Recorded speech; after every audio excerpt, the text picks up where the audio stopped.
بسم اللہ الرحمن الرحیم الصلاۃ والسلام علیک یا سیدی یا رسول اللہ وعلی علیک و اصحابک یا نور اللہ۔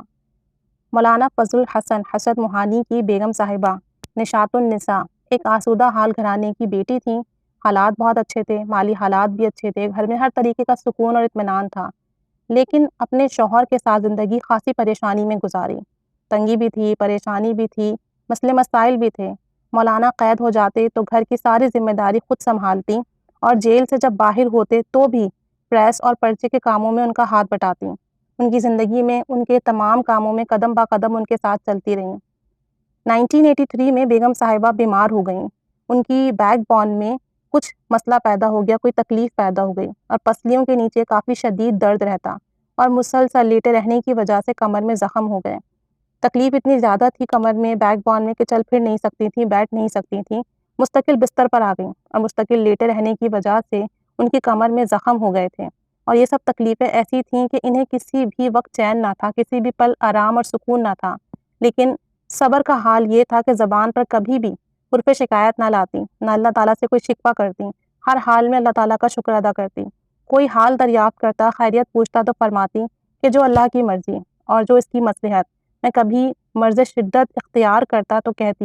یا کبھی جب تکلیف بہت شدت اختیار کر لیتی تو کہتی، جب تکلیف میں ایسی اذیت ہے تو جان نکلتے وقت کیا حل ہوگا۔ یعنی اس وقت بھی وہ اللہ تعالیٰ سے شکایت نہیں کرتی کہ مجھے اتنی تکلیف ہے، بلکہ اس وقت یہ سوچتی کہ اس مرض میں، جو کہ دنیاوی تکلیف ہے، دنیاوی مرض ہے، اس میں مجھے اتنا درد ہے، اتنی تکلیف ہے کہ مجھ سے برداشت نہیں ہو رہی ہے اذیت، تو موت کی تکلیف، جان کنی کی تکلیف کا کیا حال ہوگا۔ اس وقت بھی وہ اپنی آخرت کے بارے میں سوچتی۔ انتقال سے پہلے ایک دن خواب میں نبی کریم صلی اللہ علیہ وآلہ وسلم کی زیارت نصیب ہوئی، تو آپ صلی اللہ علیہ وآلہ وسلم کا دامن تھام کر انہوں نے عرض کیا، یا رسول اللہ صلی اللہ علیہ وآلہ وسلم، مجھے اپنے ساتھ مدینے لے چلیے۔ تو آپ صلی اللہ علیہ وسلم نے ارشاد فرمایا،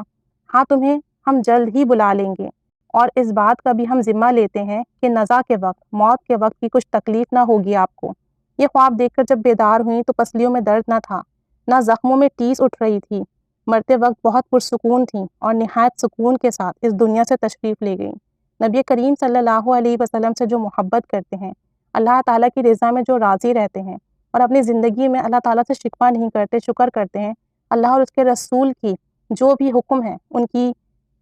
پیروی کرتے ہیں، تو اللہ تعالیٰ ایسے لوگوں کو دنیا میں بھی سرخرو کرتا ہے اور آخرت میں بھی سرخرو کرتا ہے۔ اتنی تکلیف کے بعد بھی شکوہ نہ کرنا، یہاں ہمارے ذرا سا کہیں درد ہو جائے تو شکوے ختم نہیں ہوتے، تکلیفیں آ جائیں تو ہم تمام تر معاملات میں اللہ تعالیٰ سے، اللہ کے حضور نبی کریم صلی اللہ علیہ وسلم سے شکووں کی ایک لمبی لائن لگا دیتے ہیں، اور کہا یہ حال ہے کہ چل پھر نہیں سکتی، اٹھ بیٹھ نہیں سکتی، کام کاج نہیں کر سکتی، درد کی تکلیف شدت زیادہ ہے، پھر بھی زبان پر ایک حرف شکایت کا نہیں آتا۔ جو لوگ اللہ اور اللہ کے حبیب سے محبت کرتے ہیں، بھلے دنیا میں جتنی بھی تکالیف ہوں، ان کا آخرت میں بہت ہی اچھا حال ہوتا ہے، اور انہیں اس کا خوب اجر ملتا ہے۔ اللہ تعالیٰ ہمیں بھی صبر کرنے کی توفیق عطا فرمائے، نبی کریم صلی اللہ علیہ وسلم کی خالص محبت نصیب فرمائے، خوب درود و سلام پڑھنے کی توفیق عطا فرمائے، اور ہمیں جان کنی کی تکلیف سے محفوظ رکھے، اور ہمارا خاتمہ ایمان پر بالخیر نصیب فرمائے۔ آمین بجاہ النبی الآمین صلی اللہ علی محمد صلی اللہ علیہ وآلہ وسلم۔